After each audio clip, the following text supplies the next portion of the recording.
And we are, as a people, inherently and historically opposed to secret societies, to secret oaths, and to secret proceedings. For we are opposed around the world by a monolithic and ruthless conspiracy that relies primarily on covert means for expanding its sphere of influence.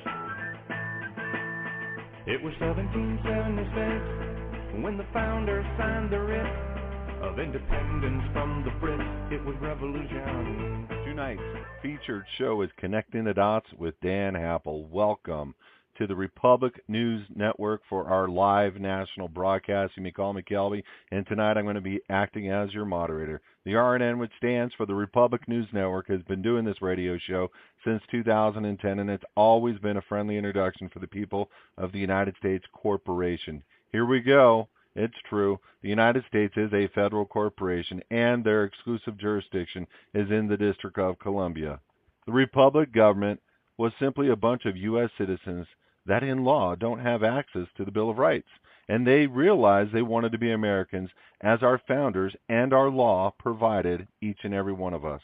See, we've been hard at work since 2008, and since 2010 we have successfully re-inhabited the original government vacated under Lincoln in 1861. I know, it's hard to understand. Don't worry. We are law-abiding, peaceful Americans and very pro-government, and we love our country. You can consider the Republic members are tired of the corruption that we see every day. See, we found in the law that there is two forms of government here on the land, and we did something about it. We are people.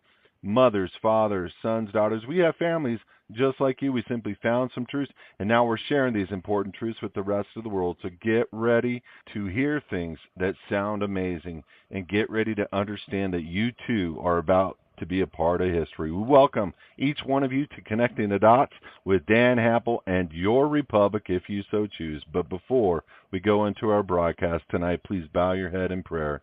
Father God, be blessed by this show, by the people on it, and protect them. Lord, just guide us as we go through these major changes and adjustments in life and help us to honor you. And we pray this in your Son's name. Amen. Dan, I yield. Well, thank you, Kelby, and I want to welcome our guests to the Connecting the Dots radio show for the program on January 19th, 2017. And our guests tonight are Mr. Michael Shaw and Dr. Mike Kaufman, and these gentlemen have been on our program before and have talked to us about UN Agenda 21 and some of the globalism and regionalism that has taken part as a result of UN Agenda 21. And I would like to welcome them to the program, and I'd like to start by letting our listeners know that these gentlemen have been fighting this battle for a very long time, especially you, Dr. Kaufman. You really worked with Kay Bailey Hutchison on the floor of the U.S. Senate to provide the evidence of what the so-called sustainable development was all about, and had the audacity to present the material which they voted 98 to 2 to turn down that treaty. And so we appreciate everything that you've done, and Michael Shaw has been fighting the battle in California with the One Bay Area Plan, and now the whole state of California, where they are adapting to regionalism. And so with that, Michael, I'd like to start you off. If you would, please define what regionalism really is and how it's being implemented by globalist groups worldwide. Well, regionalism is a globalist or international plan to take areas and make them independent city-states, all reporting as subsidiaries of a global government. It's run by unelected and unaccountable bureaucrats. It overwhelms all other political structures. When your area is targeted for regionalist implementation, your city councils and boards of supervisors take on much less influence because it is the unelected, Council of Government board that then takes over. So we have an emerging new system of government in America, and it's well on its way. Now that system is centered on a concept called councils of government. Now, councils of government first came into play in the late 50s. They were formed by Dwight Eisenhower for purposes of implementing the National Interstate Highway System. But over the decades, and I think really from the start, the plan for the COGS was to overwhelm local governments, to replace local governments. And that's happening across the country, nowhere as quickly and as brutally as is happening here in California. And in fact, the number one cog, I'd say, in the nation for implementing this new system of regional government is the San Francisco cog called the Association of Bay Area Governments. That cog is a 9-county, about 8 million people system, and it has designed, it's planning to spend $250 billion to reshape how the people in the Bay Area live and how their government works. It calls for a consolidation of cities and calls for membership in the United Nations as a city-state. So it's a real new form of government. And of course, with a governor like Jerry Brown, this moves very easily to the system here in the state of California. And it's intended and it will be replicated by the Southern California COG, which is the LA COG is the largest COG in the nation. That'll be the next California COG to adopt this internationalized new system of government for that area. San Diego is also moving along with Tijuana to create that region's COG. You see, COGs don't pay attention to national borders. And so we get a lot of very uncertain results as a consequence of moving into this COG system of government, which is happening rapidly all over the country. But California, as usual, sort of leads the brigade in this regard. Mm-hmm. Yeah. Well, and Dr. Kaufman, I know you've been involved with some of these COG issues as well in Florida and along the East Coast, and I'd like to have you weigh in too on what your ideas about the impact of this regionalism. Well, I think it's important to realize that most of the time when you see these regional plans being developed and accepted by the general public, they're in high population areas because they have a citizenry in there that seems to be very liberal and willing and thinks these kinds of deals are very good. I mean, to listen to some of the people that are in California and Florida, where I have worked a little bit, it is just astounding how they can think that they can turn over their freedoms and so forth to an unaccountable council somewhere that's going to treat them fairly. And so it just, it hasn't happened in human history.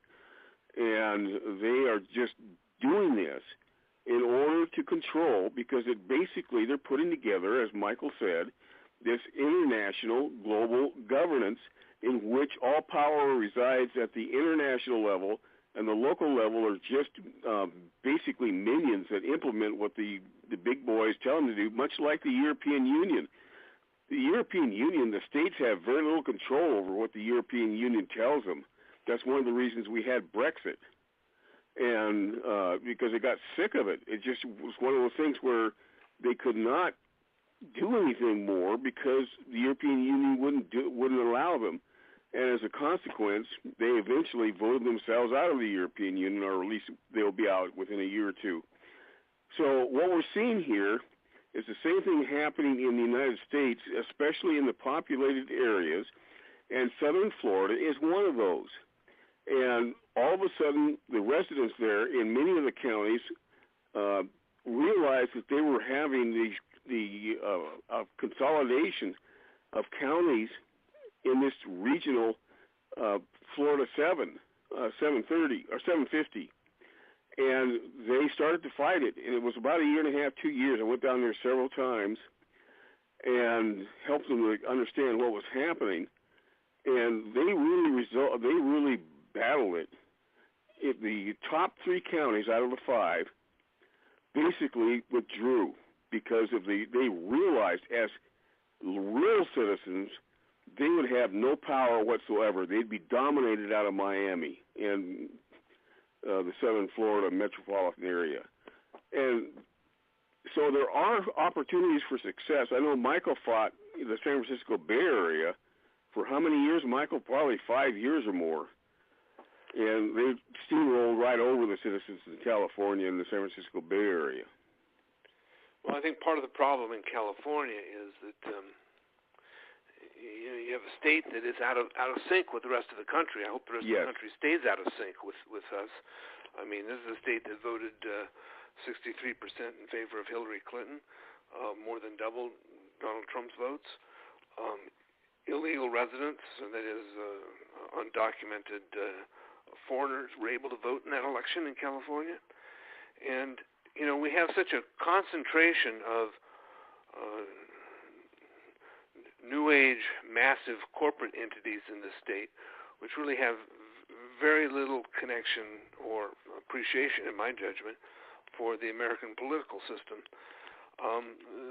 So there's an electorate here that is primed for takedown, and I don't see much hope, frankly, for California at this point. Its voting record and its ambivalence towards this grand transformation is rather astonishing. Although, we've been sort of set up because our newspapers are controlled by Eastern or Midwestern entities that are not press-oriented at all.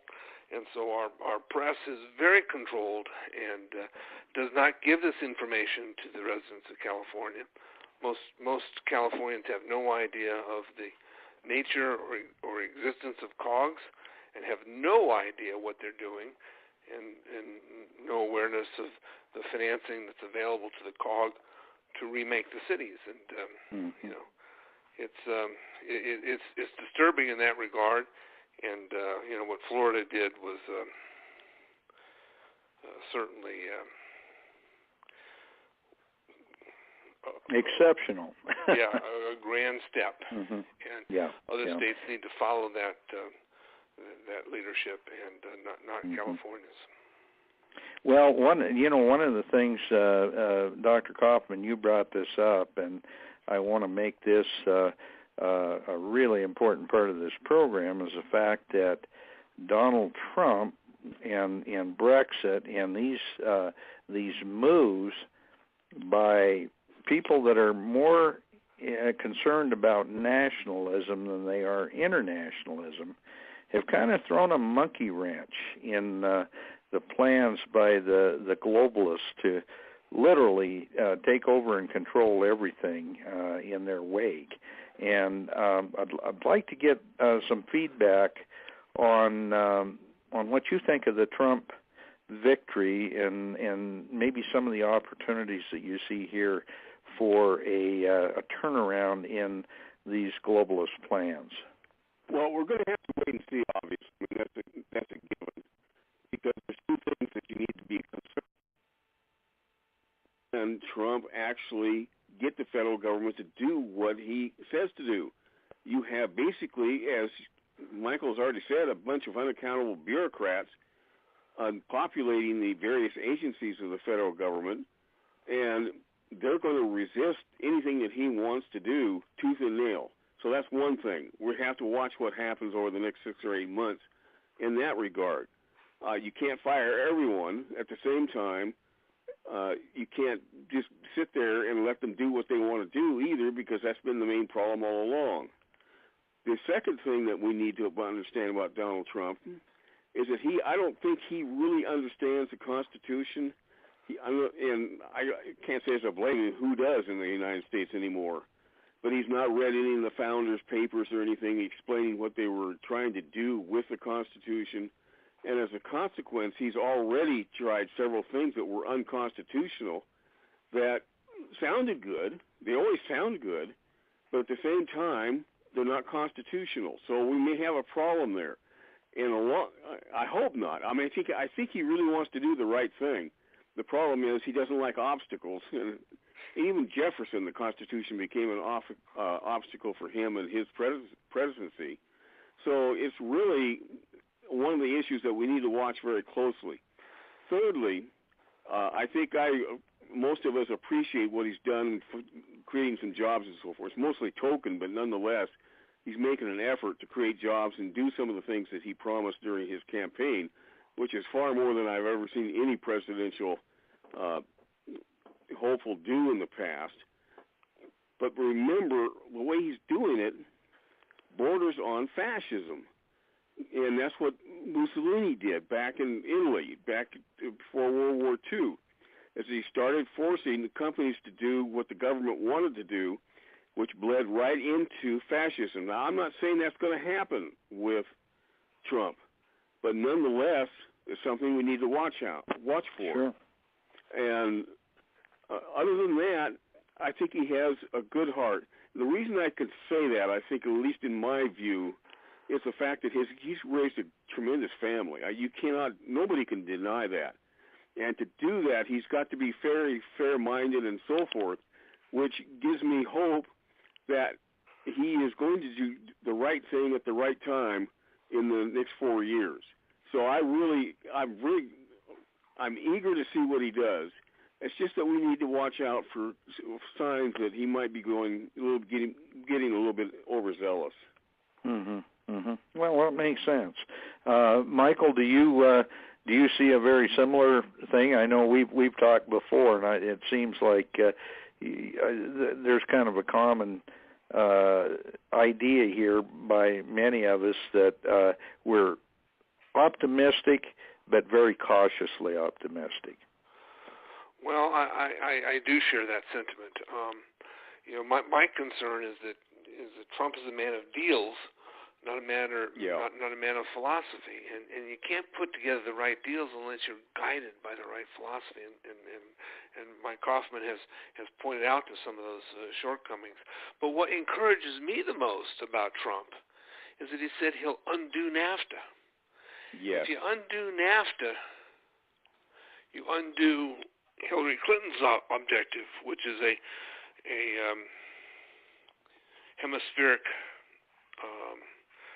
condition, much like the European Union, that would rise where we are, with Canada, Mexico, and the United States. And the way you get to these hemispheric relationships is through trade policy. That's how the European Union got there. They had the common market, which eventually led to the creation of the European Union. And NAFTA is designed to create the North American Union.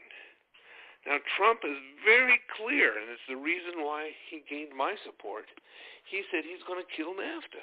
Mm-hmm. If you kill NAFTA, there's no way you end up with the North American Union, which was always Hillary Clinton's key objective.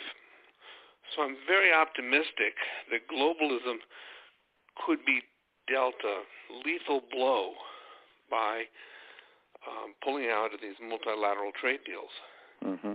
Now, we need trade, but the only way you can maintain a constitutional system with your trade policy is to conduct bilateral trade. That is, you work with a country that you can be friendly with, and you come up with economic policies that serve both countries' interests. In the United States, that means developing some kind of tariffs for imported goods.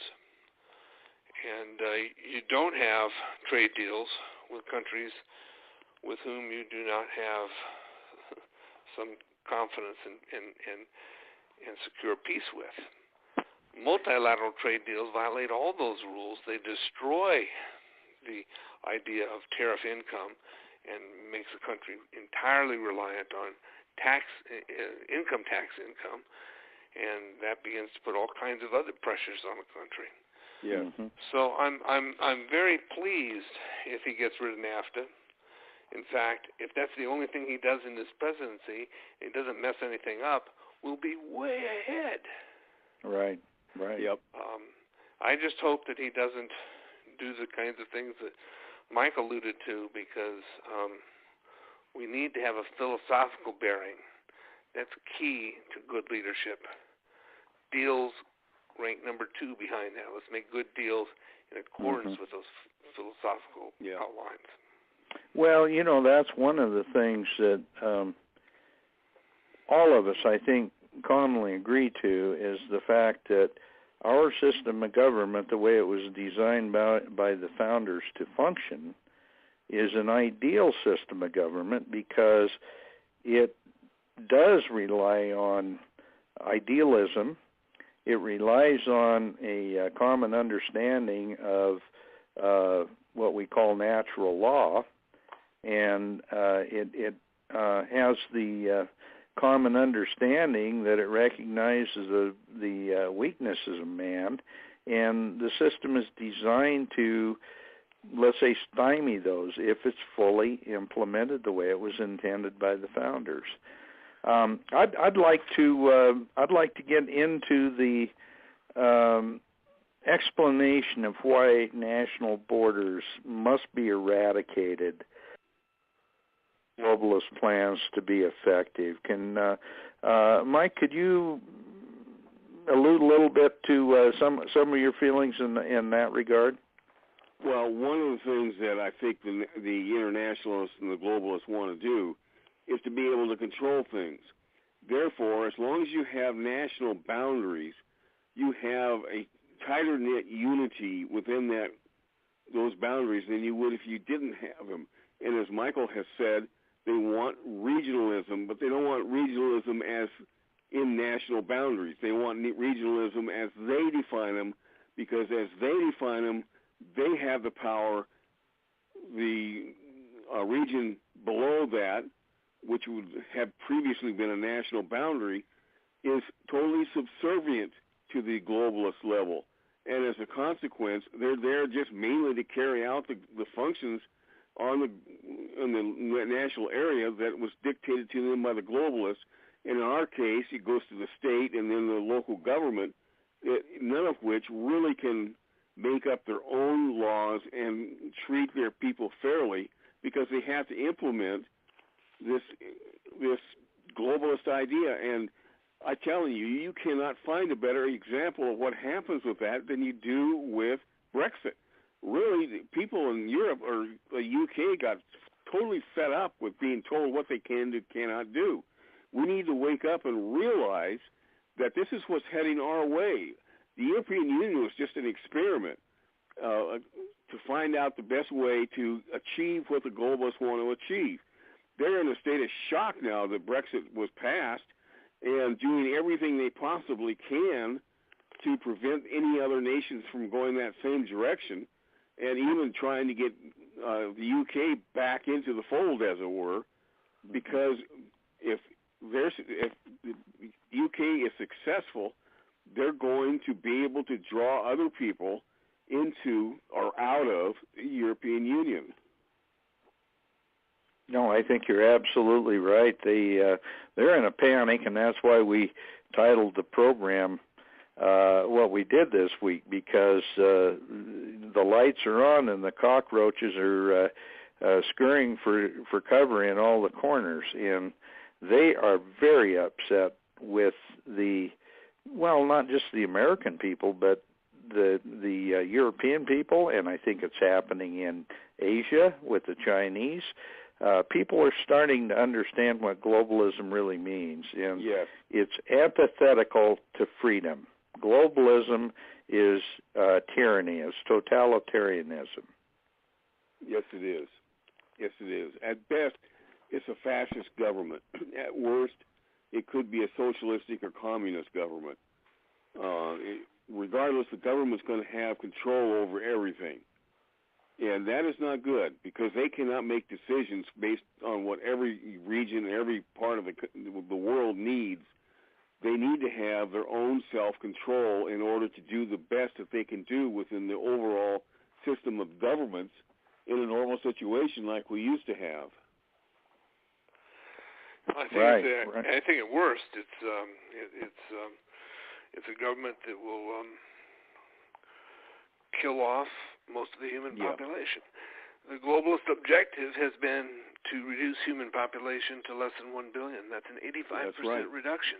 That's right. So and just we need to be Michael, very wary of the people who argue for globalism. And of course, Trump is a breath of fresh air in that regard. He's the first American politician in the last 3 or 4 decades, leaving out maybe Ross Perot.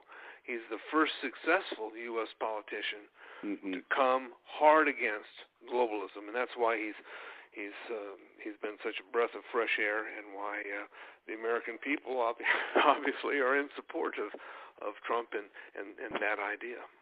Yes, I would agree. And then, the 1 billion people issue is one of the ways, or one of the things that I use to stop the ratification of the Convention on Biological Diversity, because in that overall plan, they had set out a goal of reducing the Earth's population to 1 billion people to save ecosystems. This was their idea. Well, it's their idea to gain control. I don't think it's the elite's idea of how everything is going to wind up, because they want to be in control and still have a good life. But at the same time, they were going to use that to cause dissension, division, and basically get rid of all dissenting voices.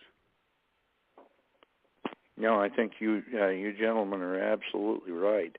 I'd like maybe for you to give our listeners some of the background that you're aware of the nature of our international trade deals, and why we always seem to lose much more than we gain when we enter into these things. There's a lesson to be learned by our senators, our legislators, why we need to do a little more of what our founders envisioned. Would you like to flesh that out, please?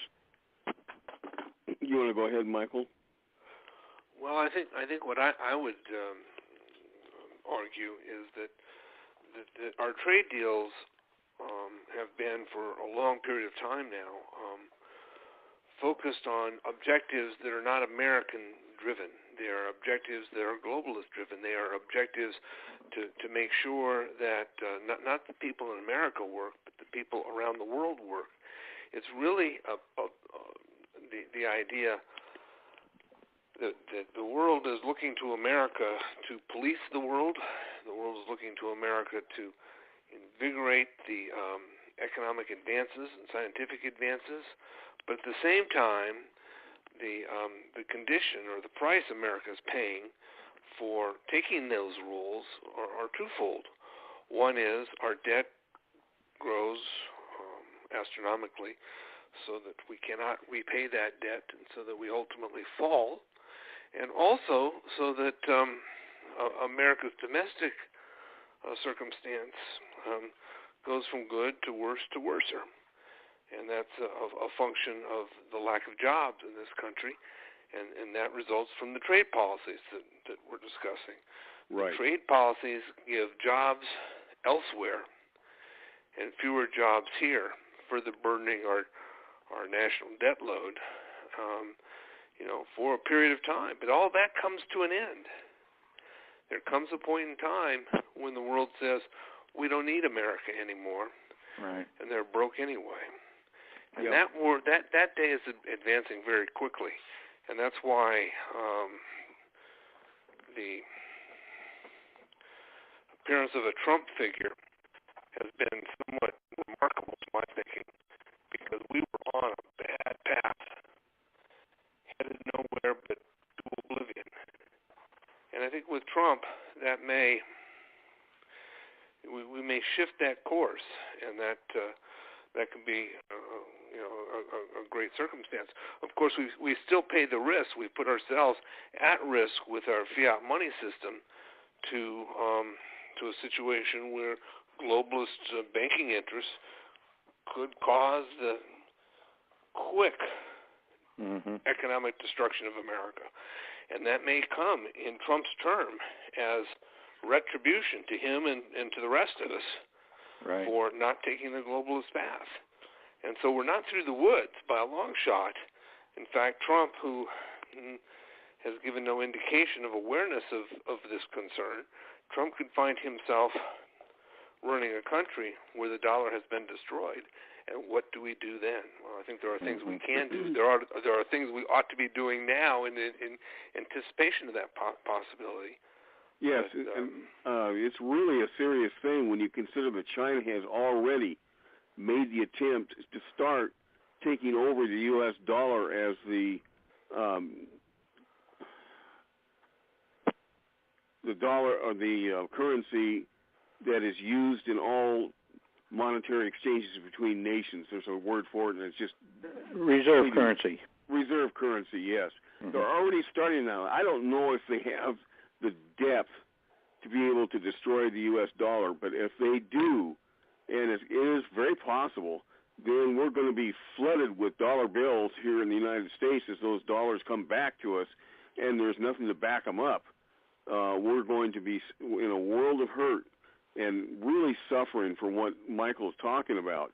It is really a serious issue, and we're being warned by all kinds of financial institutions right now to be paying close attention because this could be very, very serious, probably coming up this year.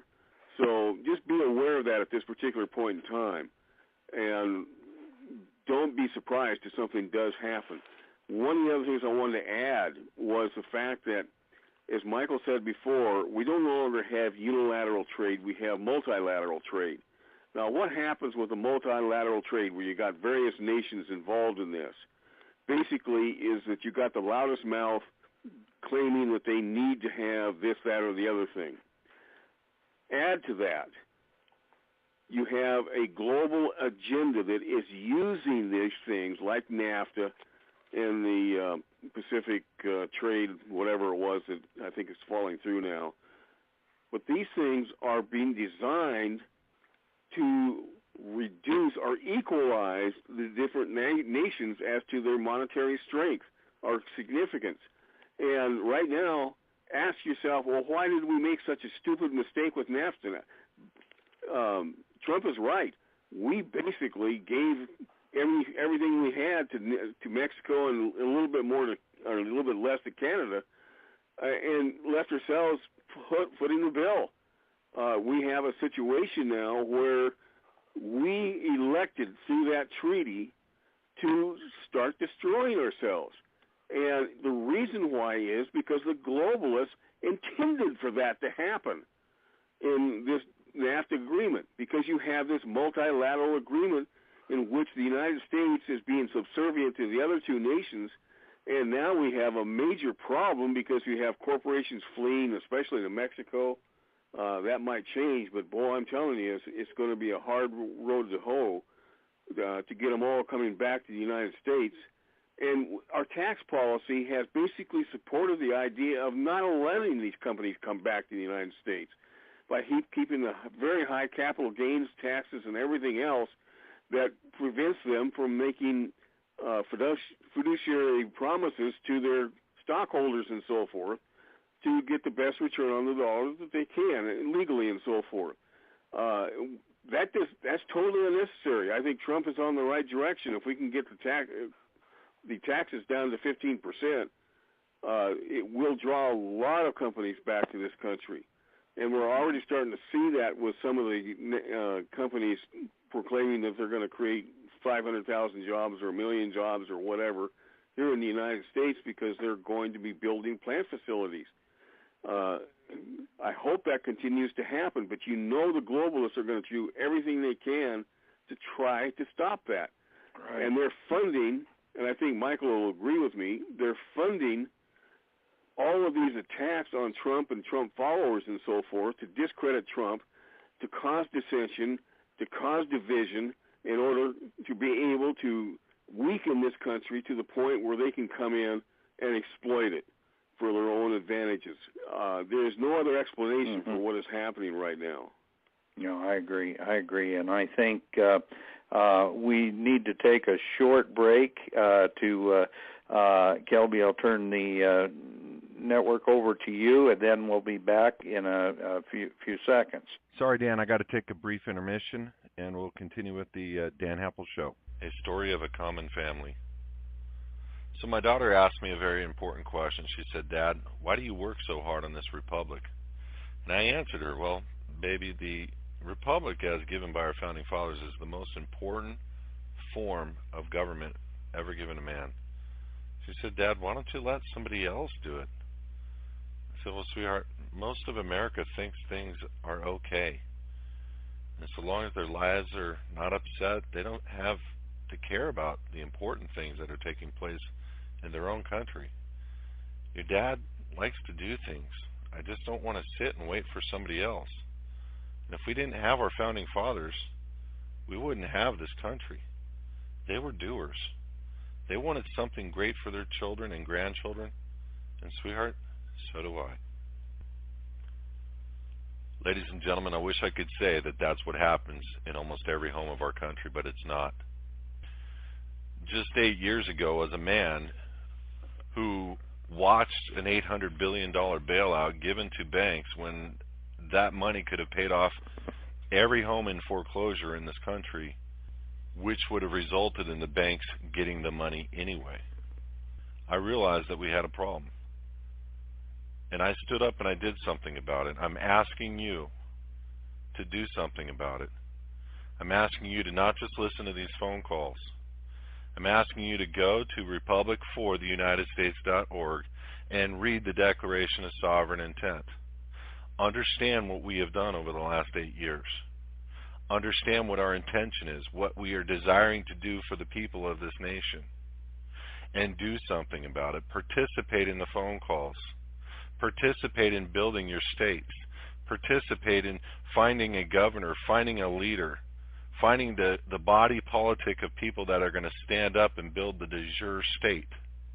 This is what we need. We need you to do something about it. We need you to be doers.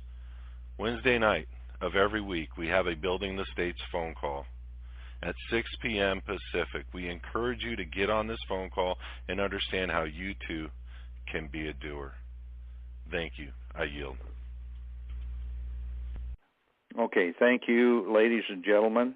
We're back to the show, and I want to get into what Dr. Kaufman was just talking about, because the reality of what globalism is a international, we can call it Marxism, we can call it fascism, we can call it communism, but it's a total control of our industry, of our citizens, of everything we do, and everything, ownership will be a thing of the past. There won't be ownership, and I think a lot of people don't realize just exactly how insidious this whole process is and how long it's been going on, and how ultimately when they achieve their goal, we will be no stronger or no wealthier than the poorest countries in the world, because we will all be equally poor and we will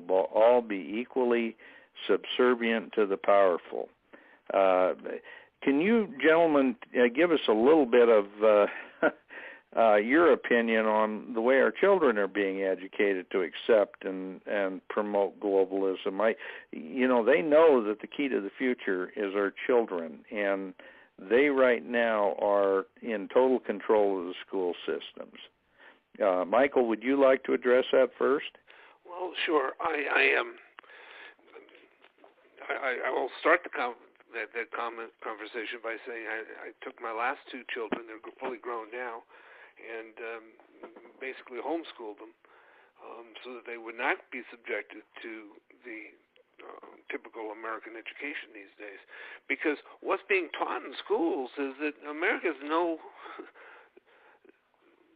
not a good thing. Mm-hmm.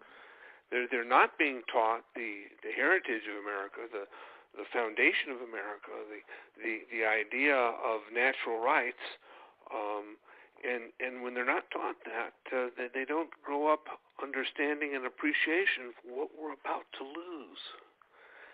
And that's the greatest threat that we could suffer. I mean, it's an older population that elected Trump. The younger population was less for Hillary maybe than what we had thought they would be. But I think there is some issues with the younger generation in that they do not have and were not given in their schooling a good focus on the nature of the American origin, the purpose of the American experiment, and the risk that we face today as many forces begin to undermine that foundation.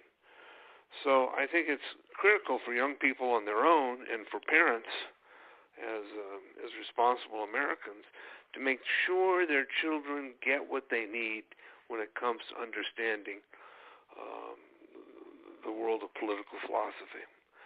And in that context, it's necessary that they understand the unique experiment the United States is, the only time in the history of the world where the individual counted, and we're losing that.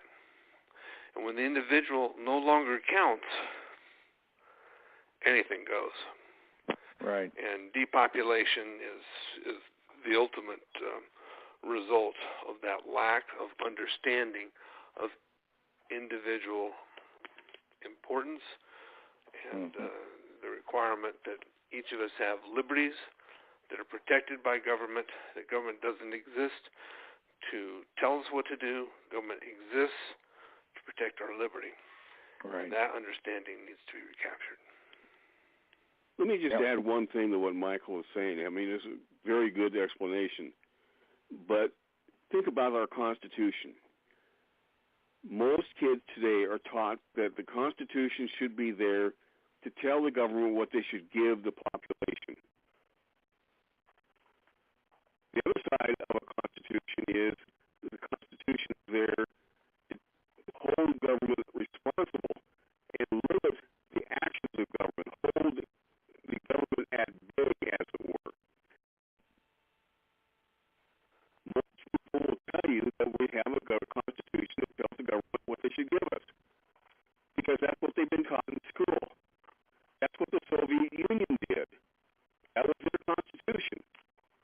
Instead, our Constitution was based on the principles of restraining the government to the point where it would not encroach upon individual rights. Now, we've lost much of that over the last, especially the last 100 years and 50 years. But nonetheless, it is really a serious thing when you consider that our kids are graduating with a high school degree, and then probably everybody up to 30 years old or so now has been taught that our Constitution basically should be there to help people. And that's why I think we're in the mess that we're in right now, is we have a total misunderstanding of what the Constitution is supposed to do. And as a consequence, when the government promised something, you think, well, that's just exactly what the Constitution tells them to do. It's not. Right, right. And matter of fact, the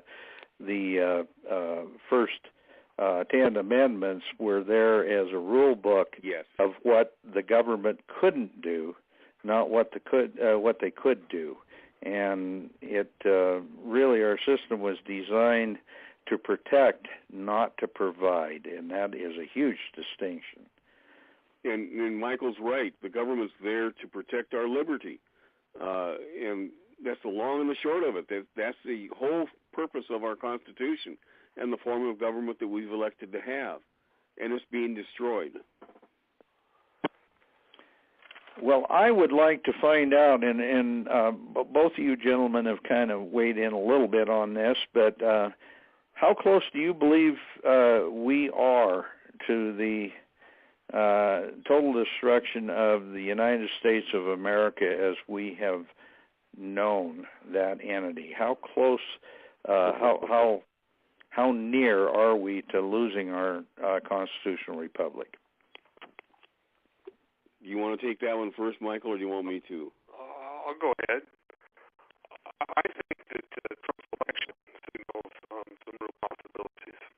It shows that Americans have not gone brain dead to elect the latest Bush or the latest Clinton to come down the line. So there is a sea change, or the possibility of a sea change, that we're at the front stages of. But as I indicated earlier, bigger troubles could be ahead. And how are we going to react to that? I'm not too sure. I think what's happening, if we were to look at this, 500 years from now, that this is the biggest challenge that America has faced in the context of its own survival since our inception. If we get through this, we will become much stronger than we ever were. So there's great possibilities. But there's a lot of rough roads ahead and a lot of uncertain citizens right now in terms of their awareness and understanding of constitutional norms and basic precepts of Americanism. So there's a lot to do, but a whole lot of progress has been made in the last number of years. Awareness has grown tremendously. Most of the American population is now aware of Agenda 21, and that's going to make it harder and harder for the globalists to really seed that into this country. And, if we can be similarly successful with COGS and keep regionalism from expanding in this country, we have great possibilities. I think we're kind of at a low point right now, and from here we either go lower or we rise up. Mm-hmm. And that rise up may be very difficult because it may be under difficult circumstances. We'll just have to wait and see what happens in some regards. But I think our prospects are stronger today than they were when Barack Obama took office. Yeah, in many ways, he actually helped us to reveal some of the problems. That's why I think why Trump succeeded in getting elected is because Obama was so bad, so utterly bad at governing. In fact, I don't think he ever governed. He was always campaigning through his 8 years, and as a consequence, made some horrible decisions, both for the economic stability of the country and as well as our foreign policy. Getting back to the economic policy, did you have anything else to say, Michael? No, I think that was it. Okay. Getting back to the economic policy, I did a study a couple of years ago before I got real sick, that we have a situation where our economy could almost collapse at any time. And once that happens, either you will have a white-knighted horse coming in, a white knight on a white horse coming in to save us, which will be the global governance, the globalists, or we will go down and be in abject poverty. It just could be a couple months. I'm not saying it's going to be. I hope it's not going to be. But that's how serious our economy is right now. It's really, really serious. When we bailed out all those things in the 2007, 2008, the World Bank and so forth, not the World Bank, but the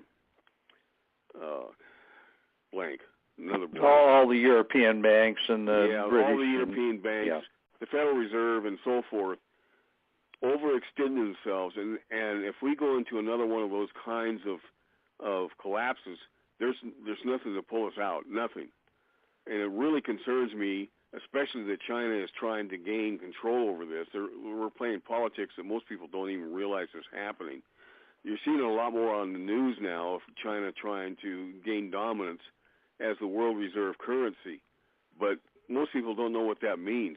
If it's successful, and I'm not saying it's going to be, I don't think China has got the depth and the resources necessarily to pull it off. But they're sure trying.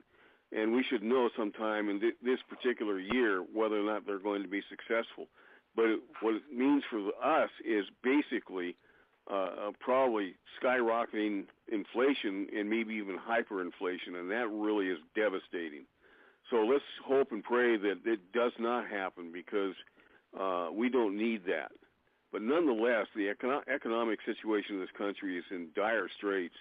And while I agree with Michael absolutely on what he said, as far as turning this around maybe politically and so forth, especially if Trump does what he says he's going to do and doesn't wander off the trail, there's a lot of hope there.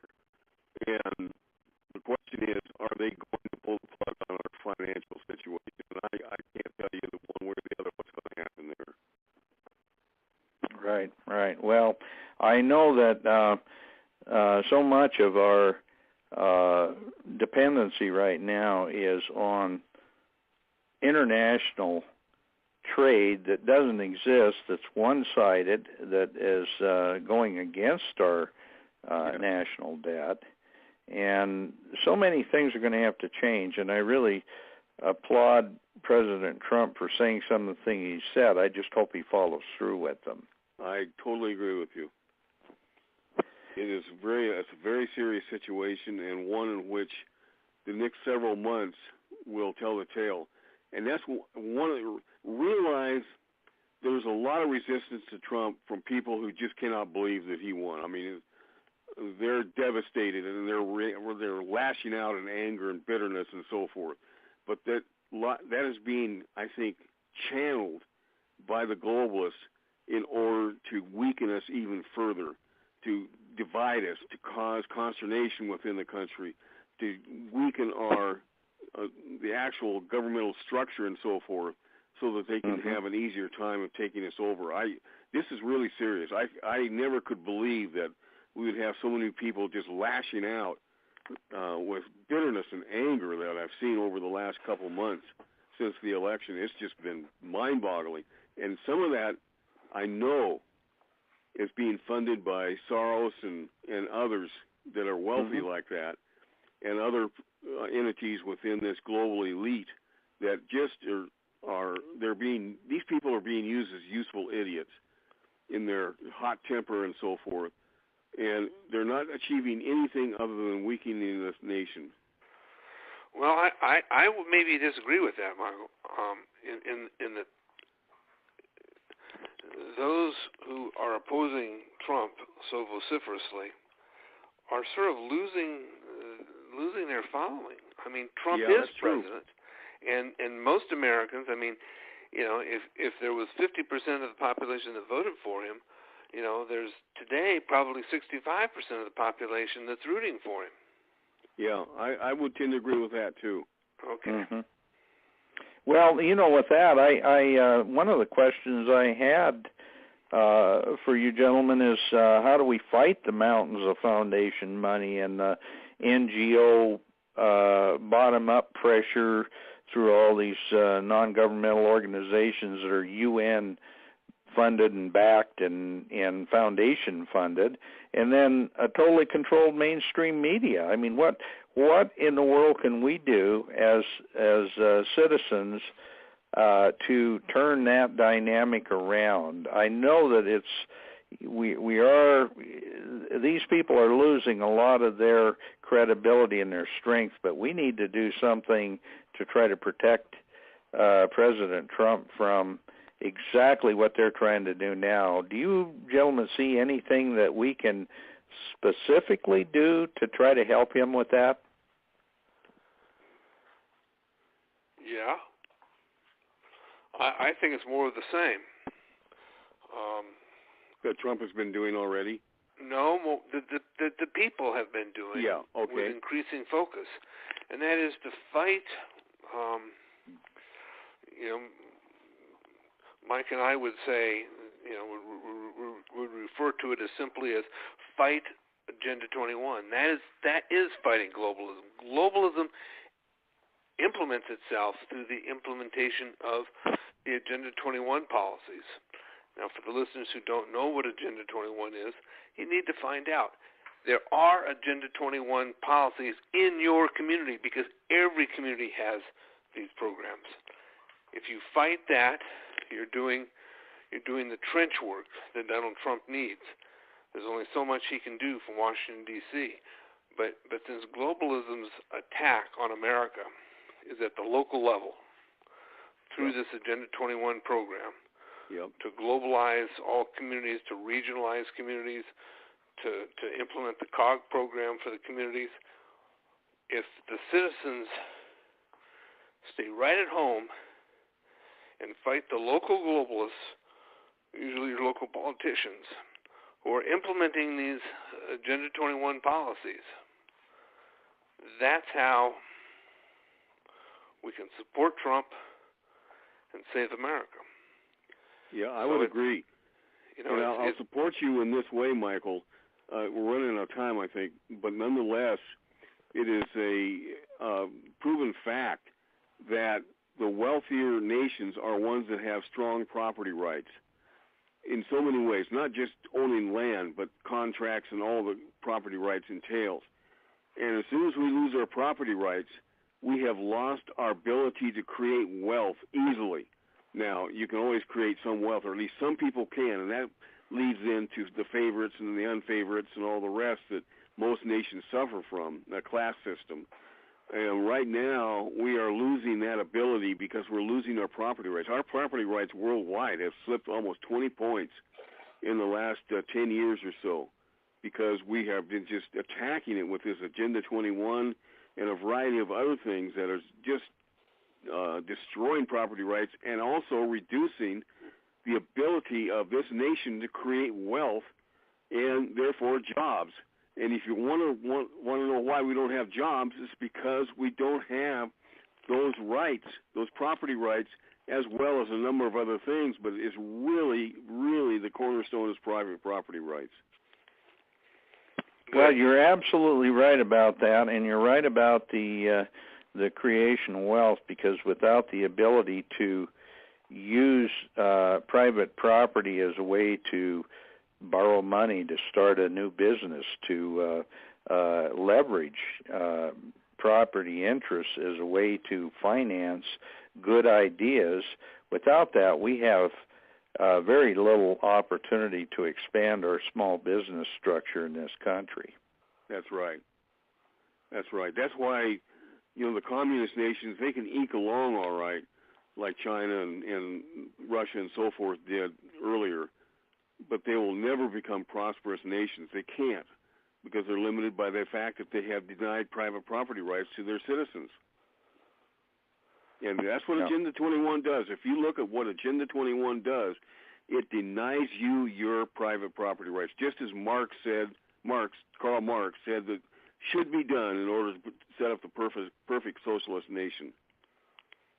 Mm-hmm. And to bring the subject around, it seems to me that the attack on private rights, on private property, comes through Agenda 21 because of Agenda 21's focus on the environment. The environment is being used in America to destroy private property. It's not building, as you gentlemen both know, I own some land near the coast in Central California, and I've turned that land into the most vibrant ecological parcel anywhere that's, not a alpine area or some special land type. All native plants brought by the seed bank that was located at this property when I bought it. And the reaction from the Agenda 21 folks, even though all of Agenda 21 is run by environmental principles, supposedly, is total disdain, because what they see is somebody who has created an environmental beauty, but outside their system of government control. And so they have no regard for the environment, as my situation would illustrate, because in the end, what they want is control over the land, because then they control all of society. And that's what Americans need to become knowledgeable of, which is that the environmental movement is an excuse to deny private property rights. Yes. And will bring a destruction to the environment, to the people, and to all things. Yep. Right. I agree totally. Well, the saying goes, green equals red. We had a show with Holly Swanson on. She was talking about the education system when we named the show that we've turned into a traffic light nation. We've gone, green is turning us from yellow to red. And boy, if that isn't the truth. I mean, we're watermelons. We're green on the outside and red in the middle, and that is not what our founders envisioned. Well, would you gentlemen like to take the last few minutes to kind of wrap up with discussion of some of the projects that you're working on, books and some of your organizations. And I guess I'd start that off with you, Michael, and explain what you've been involved with. Okay. Well, back to our original subject, regionalism and COGS. I and another Californian named Rosa Corey have filed a lawsuit against the One Bay Area project, that is the COG-driven program to recreate 9 counties in the San Francisco Bay Area in accordance with globalist Agenda 21 principles. We lost at trial. It was a it was a deal where the decision was made by the trial judge before the presentation began. We're now at the state appellate court level. All the briefs have been filed. We're waiting for oral arguments and a final decision. And assuming we don't win that, or assuming that ABAG, the COG, does not win our appeal, then it will go to the Supreme Court of California. This lawsuit would set a pattern. If we win, I think we are one step away from killing the whole COG system, and that would affect every area in America, because wherever you are, you're on the same course that the San Francisco Bay Area is undertaking right now. Now, if you want to participate in that lawsuit, we're always needing funding. You can go, or you want to understand more about the lawsuit, you can go to globalizationofcalifornia.com, and you can get a full full information on that lawsuit, and you can also view a day-long seminar that we created in the San Francisco Bay to explain this whole dynamic. And some good speakers, Debbie Bacigalupi, Rosa Corey, Pat Wood, myself, and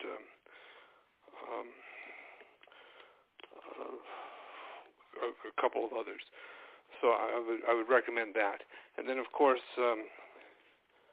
I've been involved with, really formed Freedom Advocates, a website that goes back maybe 15 years now, that really documents the whole Agenda 21 movement, not just in Santa Cruz, California, but across the country.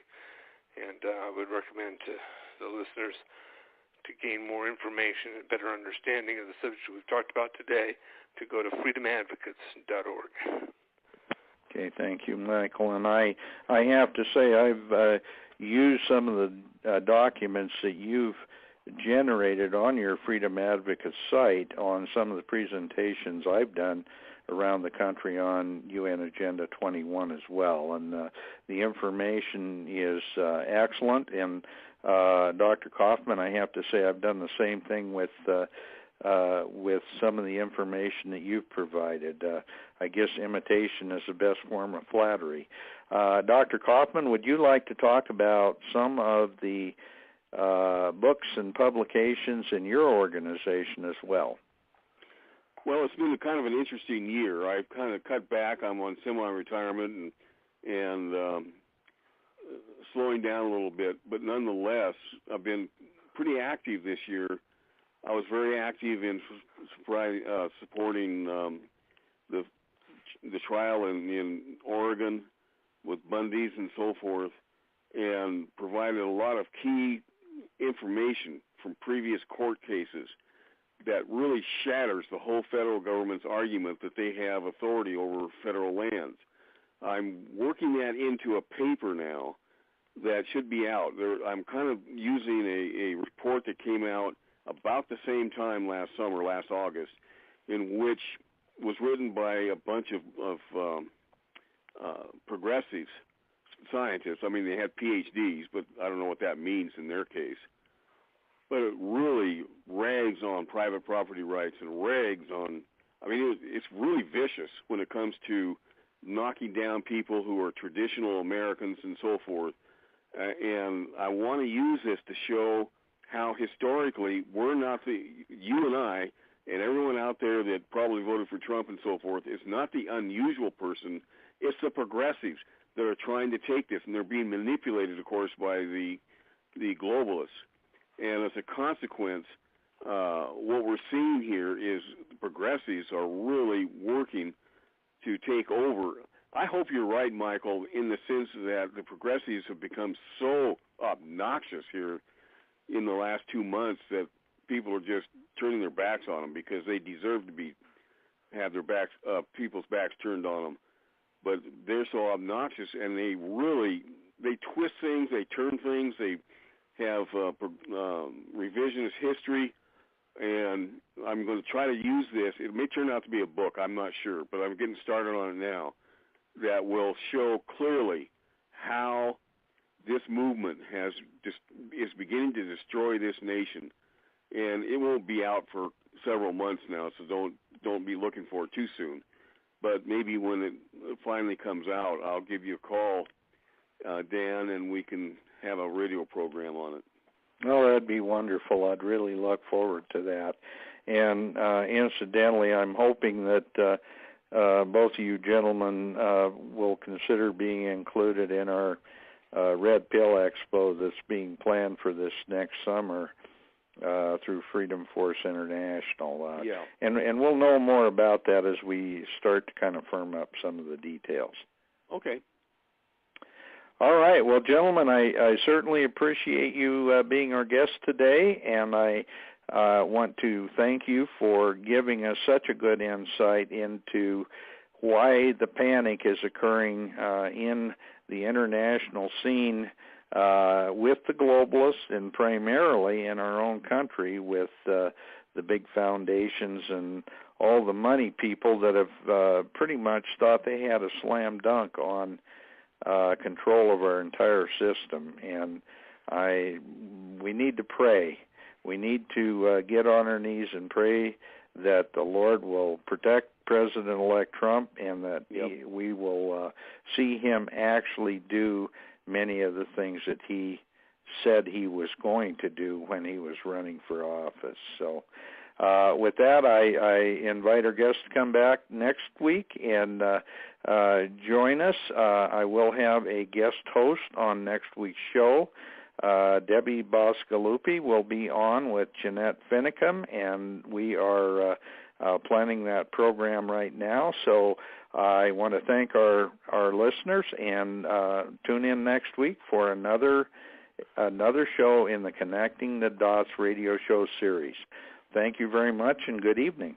Ladies and gentlemen, that concludes this week's show with Connecting the Dots with Dan Happel. God bless. Good night. We'll see you next Thursday, 6 p.m. Pacific.